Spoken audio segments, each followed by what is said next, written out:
নমস্কাৰ সকলকে ধন্যবাদ জ্ঞাপন কৰিছোঁ মোৰ টপাৰ ভিডিঅ' চেনেল চাই থকাৰ বাবে। হয়, আজি 10 জানুৱাৰীৰ আবেলি খবৰলৈ আজিৰ এই বিশেষ প্ৰতিবেদন। এই মুহূৰ্তত জনাবলৈ ওলাইছোঁ যে ডাঙৰ খবৰ আহি গ'ল ভোগালী বিহুক লৈ নতুন এছঅ'পি আহি গ'ল ভোগালী বিহুক লৈ। এই মুহূৰ্তত জনাইছোঁ যে বৃদ্ধি কৰিব নোৱাৰিব গাখীৰ, মাছ আৰু মাংসৰ দাম। হয়, 2025 বৰ্ষৰ যিটো ভোগালী বিহু আছে, ভোগালী বিহুক লৈ এই মুহূৰ্তত আহি পৰিছে এছঅ'পি। আৰু এছঅ'পিত কি থাকিব সবিশেষ এইটো ভিডিঅ'টোৰ প্ৰতিবেদনত জনোৱা হ'ব।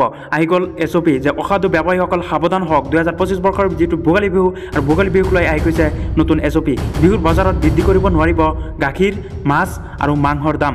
হয়, ভোগালী বজাৰত বিক্ৰী কৰিব নোৱাৰিব ভেজালজাতীয় সামগ্ৰী। 2025 বৰ্ষৰ যিটো ভোগালী বিহু আছে, সকলো ব্যৱসায়ীয়ে মানিব লাগিব এই নিয়মসমূহ। আৰু যদি কোনোবাই নিয়ম উলংঘন কৰে তেন্তে তাৰ বিপৰীতে কঠোৰ ব্যৱস্থা গ্ৰহণ কৰা হ'ব। প্ৰতিখন জিলাৰ আয়ুক্তই বজাৰত ৰাখিব লাগিব নজৰ। আৰু এইটো চৰকাৰৰ ফালৰ পৰা নতুন এছঅ'পি জাননী জাৰি কৰিছে। ভেজালজাতীয় সামগ্ৰীৰ ব্যৱসায়ীৰ বিৰুদ্ধে গ্ৰহণ কৰা হ'ব কঠোৰ ব্যৱস্থা। 2025 বৰ্ষৰ যিটো ভোগালী বিহু আছে, ভোগালী বিহুক লৈ এই মুহূৰ্তত আহি পৰিছে নতুন এছঅ'পি। আৰু এছঅ'পিৰ কি ইনক্লুড আছে, বজাৰে প্ৰশাসনে চলাব অভিযান।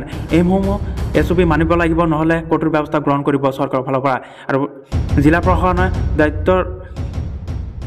প্ৰত্যেকটো জিলাত বজাৰত নজৰ ৰাখিব লাগিব। ভোগালী বিহুক লৈ আহি গ'ল নতুন এছঅ'পি। আৰু অসাধু ব্যৱসায়ীসকল সাৱধান হওক। ভোগালী বিহুৰ যিটো বজাৰ আছে, সেইটো বজাৰত কঠোৰ নজৰ ৰাখিব লাগিব প্ৰশাসনে। আৰু প্ৰশাসনক দায়িত্ব দিয়া হৈছে যে প্ৰত্যেকটো বজাৰত ভোগালী বিহুৰ বজাৰত নজৰ ৰাখিব লাগিব।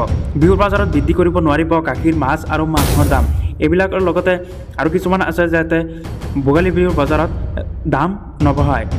ভোগালী বিহুৰ বজাৰত বিক্ৰী কৰিব নোৱাৰিব ভেজালজাতীয় সামগ্ৰী। যদি কোনোবাই নিয়ম উলংঘন কৰে তেন্তে কঠোৰ ব্যৱস্থা গ্ৰহণ কৰিব চৰকাৰৰ ফালৰ পৰা। আৰু ভোগালী বিহুৰ বজাৰৰ উপলক্ষে যদি কোনোবাই কাপোৰ কানি কিনিব বিচাৰে, যদি ভাল মেখেলা চাদৰ লাগে, তেন্তে ড্ৰেছ লাগে, অসমীয়া ড্ৰেছ, তেন্তে ভিডিঅ'ৰ ডেছক্ৰিপশ্যনত লিংক দিয়া আছে। তাৰ পৰা আপোনালোকে ভিডিঅ'ৰ ডেছক্ৰিপশ্যনত লিংকত গৈ ভাল কাপোৰ সন্ধান কৰি কিনিব পাৰে।